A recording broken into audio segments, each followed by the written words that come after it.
Durante uma agenda em Ourinhos, no interior de São Paulo, o candidato do PT ao governo, Fernando Haddad, propôs criar o que ele chamou de boletim de ocorrência por WhatsApp e usar inteligência artificial contra o crime organizado. Vinícius Murad vem ao vivo conosco trazer mais informações. Murad, como essas propostas funcionariam na prática? Uma boa tarde para você. Ótima tarde, Yuri, Débora, amigos que nos acompanham ao vivo aqui no CNN 360.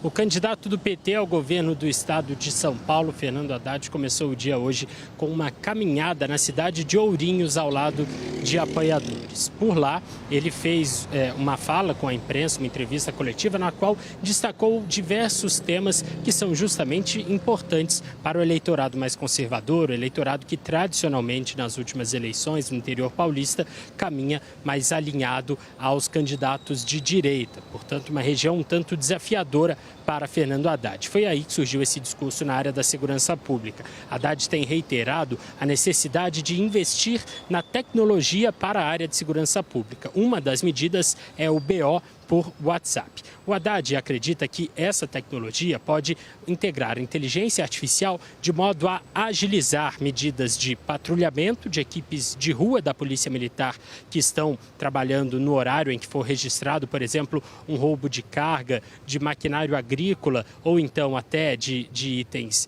mais voltados para o urbano, como dos celulares.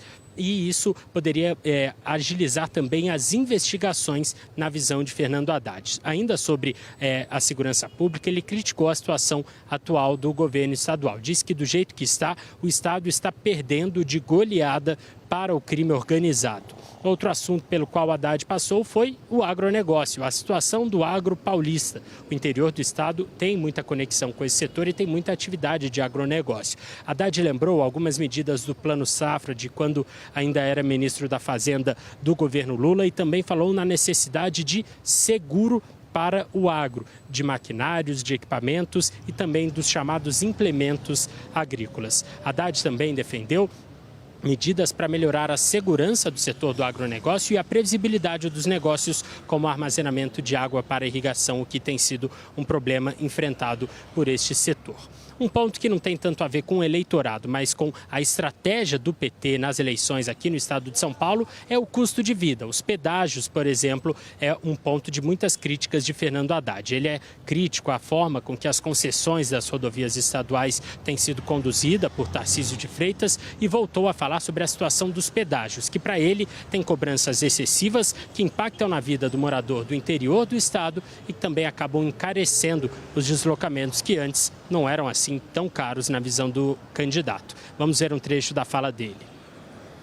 O Free Flow está afetando a vida de muitos trabalhadores do interior. A gente está pagando para trabalhar. Então está sendo mal planejada a instalação dos pórticos do Free Flow em todo o território do estado. Então estão nos pedindo muita revisão do planejamento do Tarcísio, que está mal feito, segundo a maioria das pessoas ouvidas. Já em tela conosco, Pedro Venceslau. Pedro, na disputa ao governo de São Paulo, Fernando Haddad tem até evitado a estrela do PT na busca de voto do eleitor de centro. Conta pra gente. Olha, Débora e Yuri, esse é um desafio para o PT desde 1982, quando o partido disputou as suas primeiras eleições e o próprio Lula, disputou o governo aqui de São Paulo e teve um resultado irrisório. O PT passou para o segundo turno apenas em duas ocasiões, uma com José Genuíno, em 2002, naquela onda vermelha do presidente Lula, e com o próprio Haddad, em 2022, que foi o melhor resultado da história do partido.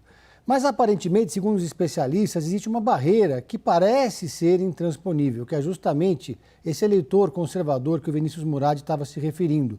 É um eleitor do interior do estado, muito ligado ao agronegócio, que não é necessariamente de ultradireita ou bolsonarista, mas é um eleitor que resiste muito ao PT e passou a resistir ainda mais depois dos casos do Mensalão e da Lava Jato. Há um certo ressentimento de parte do eleitorado com esses dois escândalos.